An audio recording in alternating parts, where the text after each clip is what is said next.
Never lose hope. Never be frustrated. Never be upset. কখনো মন খারাপ করা যাবে না। আমরা আল্লাহর উপর ভরসা রাখি। সূরাতুদ দুহা মোটিভেশনাল সূরা। আল্লাহ রাসূল সাল্লাল্লাহু আলাইহি ওয়াসাল্লামের বড্ড মন খারাপ। রাসূল সাল্লাল্লাহু আলাইহি ওয়াসাল্লামের মন খারাপ আল্লাহ সহ্য হচ্ছে না। তাই রাসূল সাল্লাল্লাহু আলাইহি ওয়াসাল্লামের মন ভালো করে দেওয়ার জন্য আল্লাহ একটা সূরা নাযিল করলেন। সূরাটার নাম সূরাতুদ দুহা। এই সূরার কেন্দ্রীয় আলোচ্য বিষয় হচ্ছে মুমিন কখনো হতাশ হয় না, মুমিন কখনো নিরাশ হয় না, মুমিন কখনো হাল ছেড়ে দেয় না। মুমিন সব সময় ভরসা রাখে একজনের উপর, তিনি কে? আল্লাহ। আমরা কখনো হতাশ হই না, ঠিক কিনা? আমরা কখনো নিরাশ হই না, ঠিক কিনা?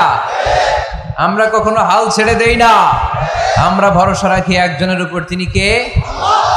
Every time you feel like you cannot go on, you feel so lost that you are so alone.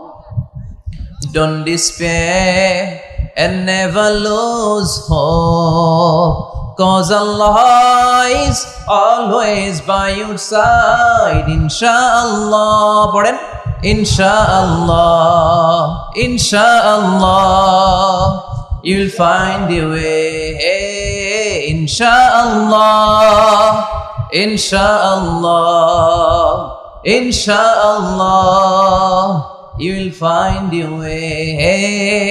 সুবহানাল্লাহ পড়েন। আমাদেরকে রাস্তা দেখায় কে? আল্লাহ। এজন্য আমরা হাল ছেড়ে দেই না, আমরা নিরাশ হই না, আমরা হতাশ হই না, আমরা ভরসা রাখি একজনের উপর, তিনি কে? আল্লাহ। হ্যাঁ, এটা ঠিক, মাঝে মাঝে আমাদের জীবনে বিপদ আসে, পরীক্ষা আসে, মুসিবত আসে, এগুলো আসে আমাদেরকে শক্ত করার জন্য, ঠিক কিনা? আমাদের কোমরকে সোজা করার জন্য, আমাদের পায়ের নিচের মাটিকে শক্ত করার জন্য। প্রতিকূল পরিবেশে কি করে বীর দর্পে দাঁড়িয়ে থাকতে হয়, নিজের অস্তিত্বের প্রমাণ দিতে হয়, সেটা শিক্ষা দেবার জন্য। এজন্য মুমিনের হারাবার কিছু নেই। লা তাইয়াসু মির রাউহিল্লাহ, আল্লাহর রহমত থেকে নিরাশ হয় না।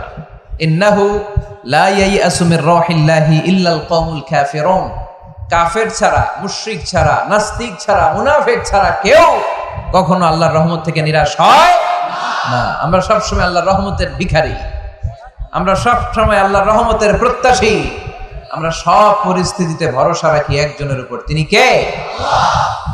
তাহলে এটা হচ্ছে সেন্ট্রাল থিম, যে আমরা হতাশ হব না। Never lose hope, never be frustrated, never be upset. কখনো মন খারাপ করা যাবে না, আমরা আল্লাহর উপর ভরসা রাখি। এটা হচ্ছে কেন্দ্রীয় আলোচ্য বিষয়। এই সূরাটা নাজিলের একটা ব্যাকগ্রাউন্ড আছে।